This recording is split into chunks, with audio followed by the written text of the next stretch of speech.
25'ke toldum, emdigi жылы үйлөнөm. Бирок көздөгөн кызым жок.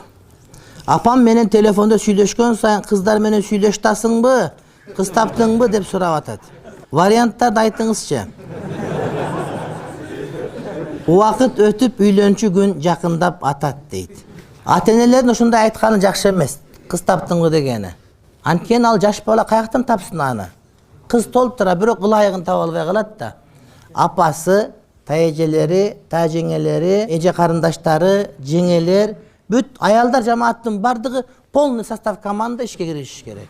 Эгерде түбү таза насилдүү болсо, бул динге сөзсүз түрдө келет.